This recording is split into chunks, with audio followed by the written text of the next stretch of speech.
Hello, in this video, I'm going to talk about angle of pull and mechanical advantage. All right, so the angle of pull is the angle between the force vector of the muscle and the bone to which the muscle is attached. So I'm going to see if I can draw on this here so that I can show you exactly where it is. Okay, so if we look at, here's biceps brachii. This right here where you see my blue line coming in.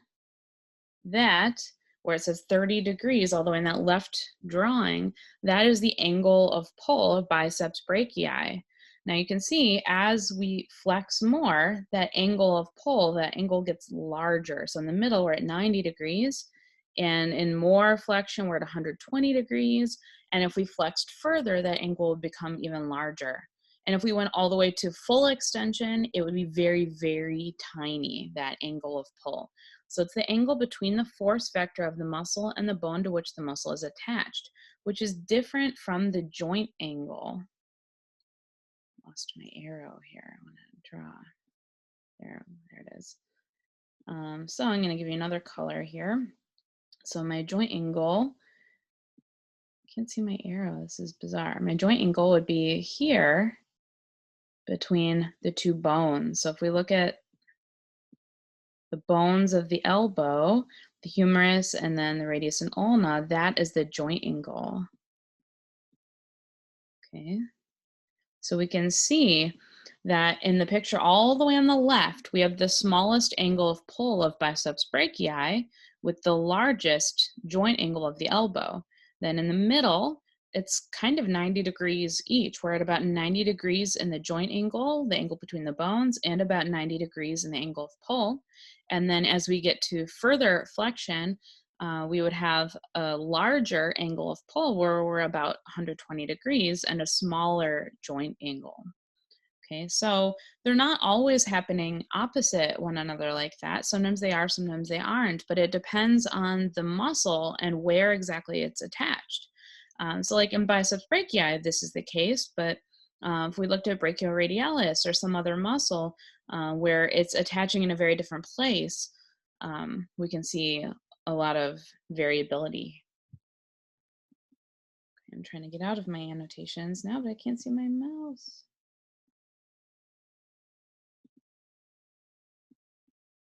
Ah.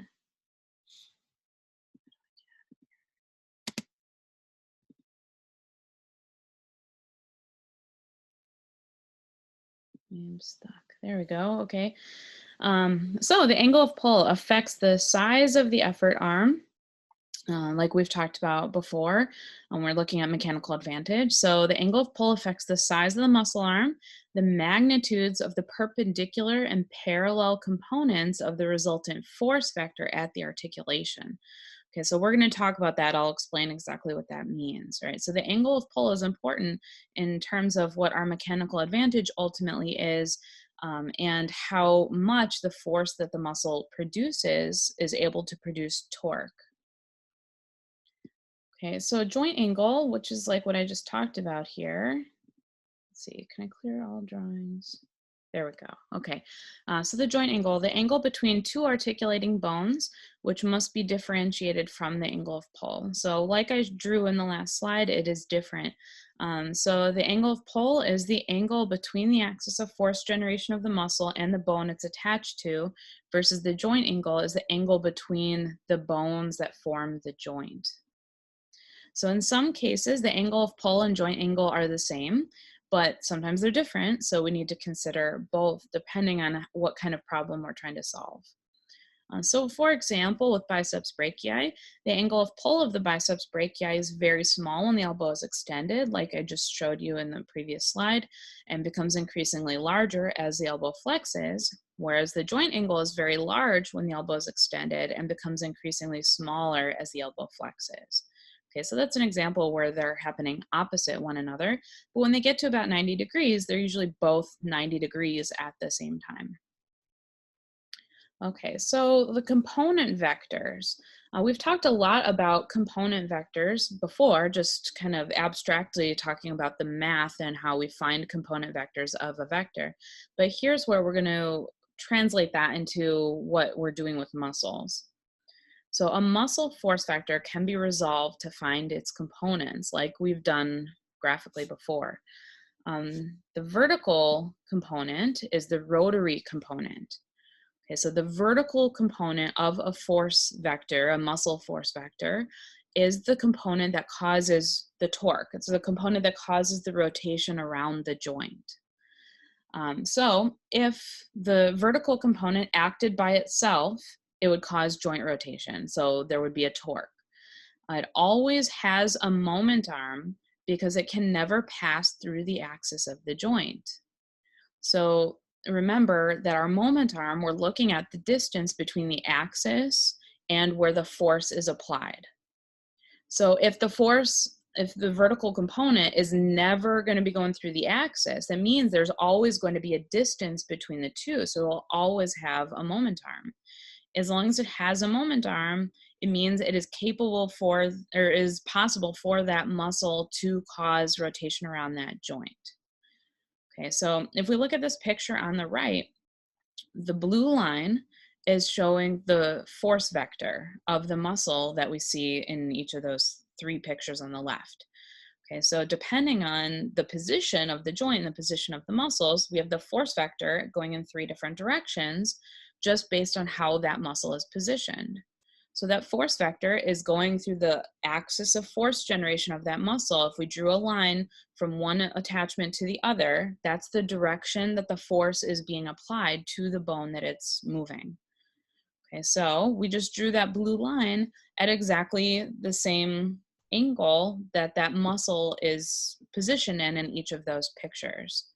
Then we can find the component vectors just like we've done before, where we're just simply drawing a vector parallelogram where we draw the totally vertical component, the length of the original vector, and the horizontal component that is going as far over as that vector is. So we're drawing a parallelogram where our original vector is cutting right across diagonally.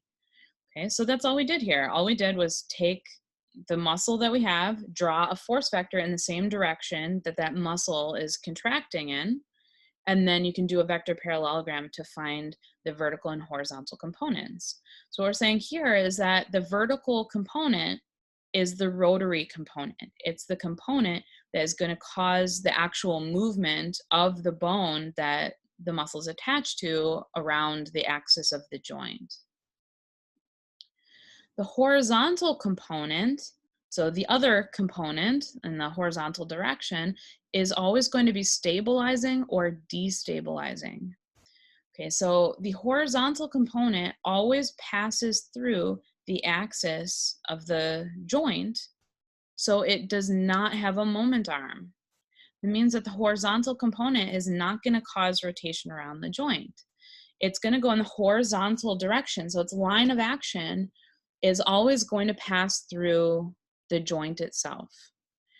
So in the top picture, we see that the arrow is pointing away from the joint because of the direction that the force vector is pointing. The force vector is angled away from the joint, so the horizontal vector is pointing away from the joint.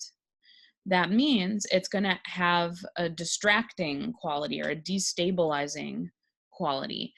So that force vector, that component, is pulling away from the joint. That means it's going to have a dislocating sort of effect. And I don't mean that like in an injurious kind of way. You're not going to be injured by it, but its effect on the joint is that it's going to pull the bones apart a little bit. So it's going to be destabilizing or dislocating. As opposed to in the second picture, you see that because of the direction of the force vector, the horizontal component is pointed toward the axis.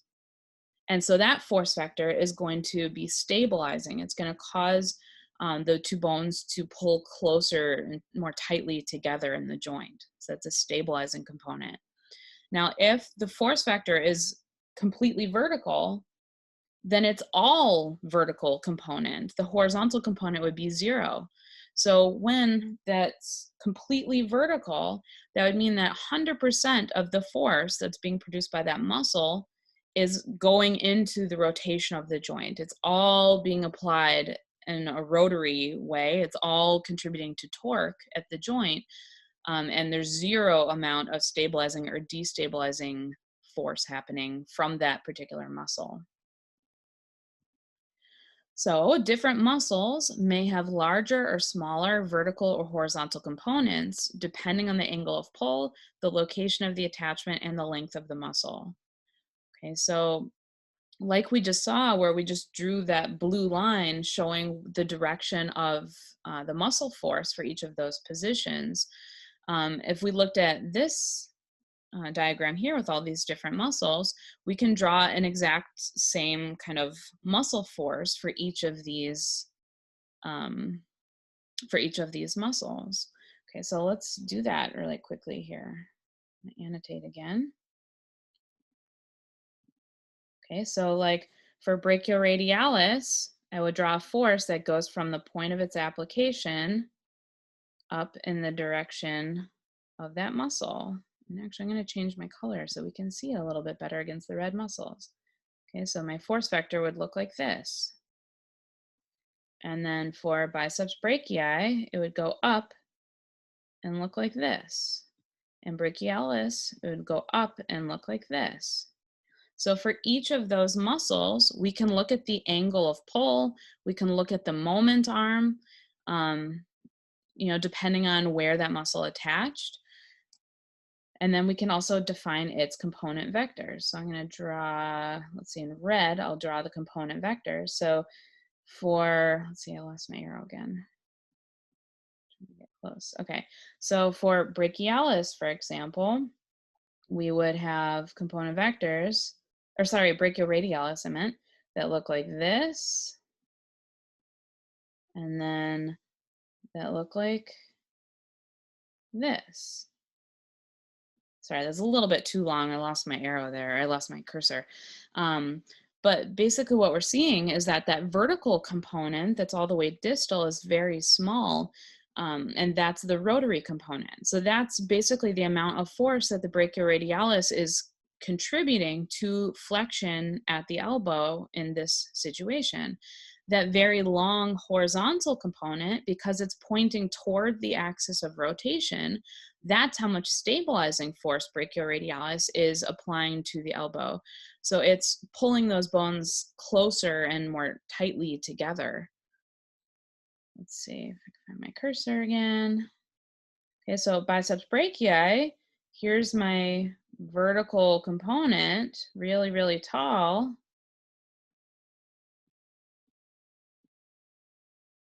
Lost it. And then here, if you can see my little arrow down there, is my horizontal component.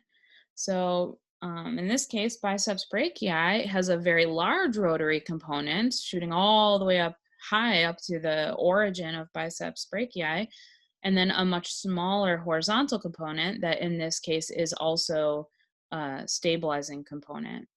And then finally, brachioradialis, looking for my cursor, we'd have this rotary component, that vertical component.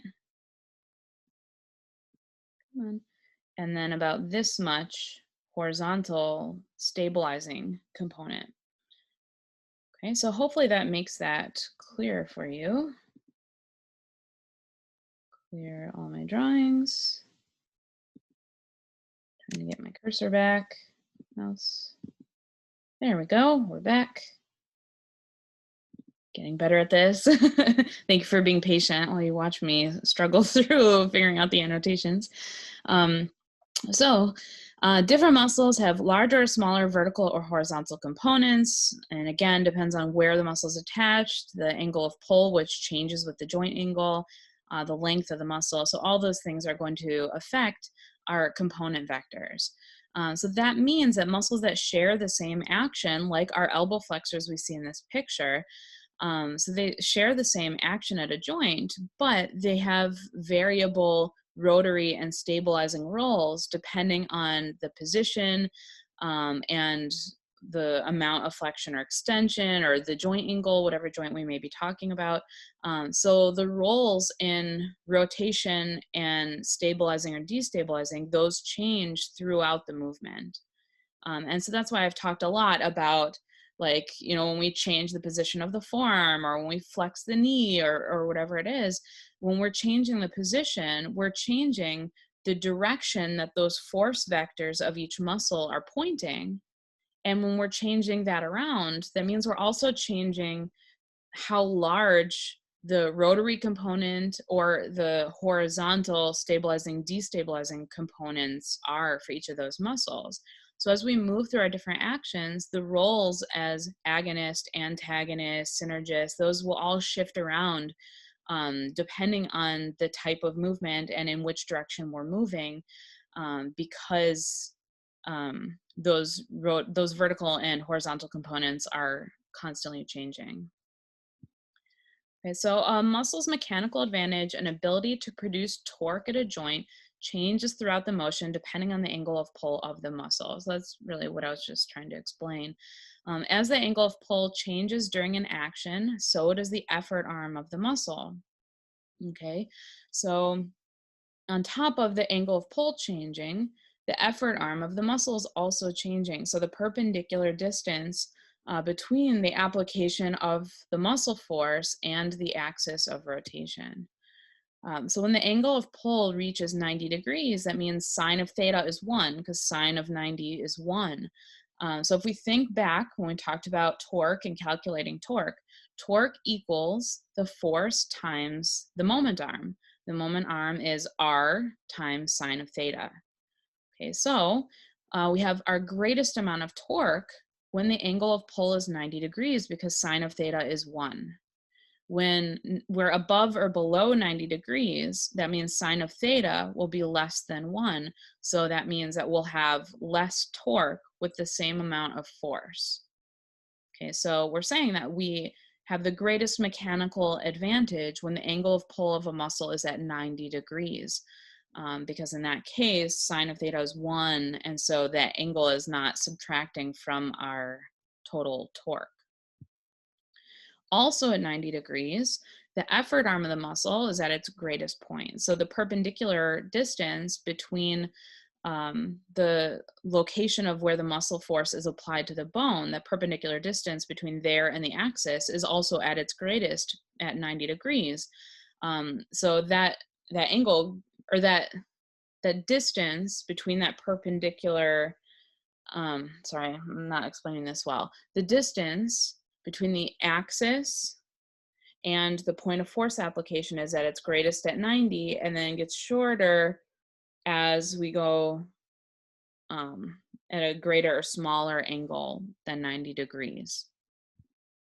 So as the angle of pull increases or decreases from 90 degrees, the effort arm decreases, which means the mechanical advantage is less. And on top of that, torque decreases because sine of theta will be less than 1. Okay, so this shows, I should have had this picture on the last slide. This picture shows what is happening to the moment arm as the joint angle and the angle of pull are changing. So you see that the moment arm, we're looking at the perpendicular distance. So the distance in the horizontal direction between the axis and the moment arm. What in this picture, it's showing the resistance arm, not the effort arm, but in any case, it's the same concept. So we're looking, the moment arm is that red line straight across from the axis to where the downward pointing arrow is. That would be the resistance arm. So you see that the length of that resistance arm is changing depending on the joint angle. There we go. So simultaneously, the length of the resistance arm, so that's what we're seeing with these arrows pointed downward, also changes throughout the motion, achieving its greatest length at 90 and decreasing at angles above and below. So what we're saying is that the effort arm and the resistance arm are both at their greatest when the joint is at 90 degrees.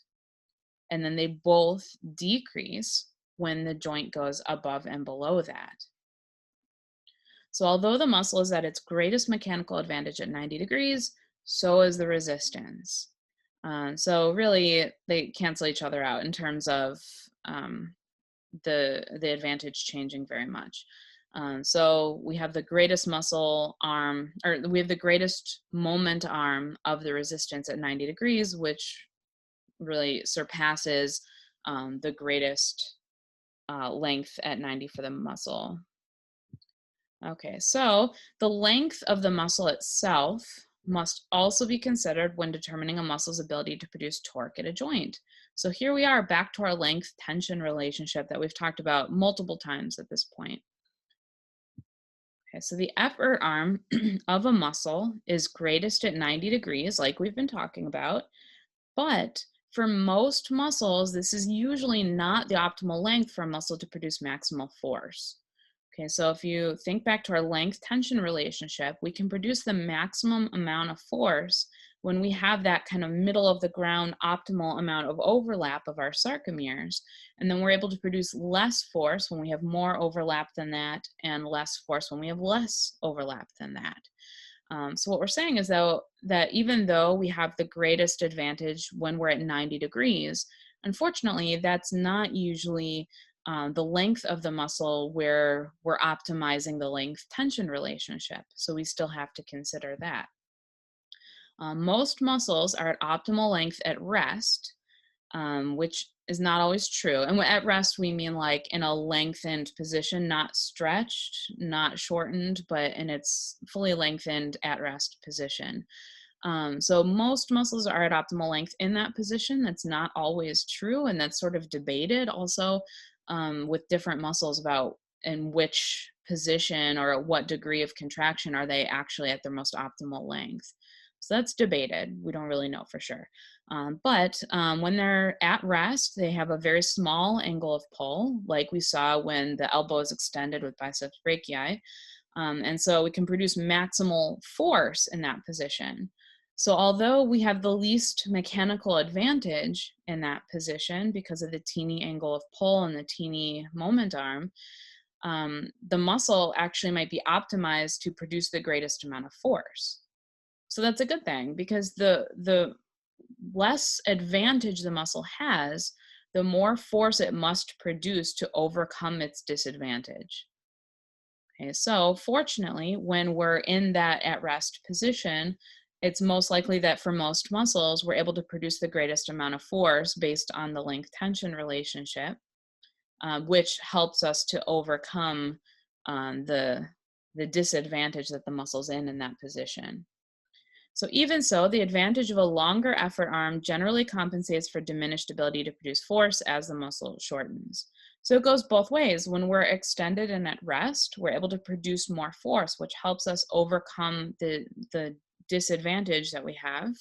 And then as it gets shorter, the increasing mechanical advantage of the muscle helps to overcome the disadvantage we have from the length tension relationship as the muscle is getting shorter and it's in a less optimal position for producing force. When the angle of pull is 90 degrees, all of the force produced by the muscle is rotary, with the horizontal component being 0. So like we talked about when I showed that picture of the muscle force being totally vertical, if we were to draw the vertical and horizontal components of a completely vertical force, it would be 100% vertical component, and there is no horizontal component. It would be 0. So we're saying that at 90 degrees, all of the force from the muscle is being applied in the rotary direction, and there is no stabilizing or destabilizing component. Okay, so that is all I have for you in this lecture, and I'll see you for the next one.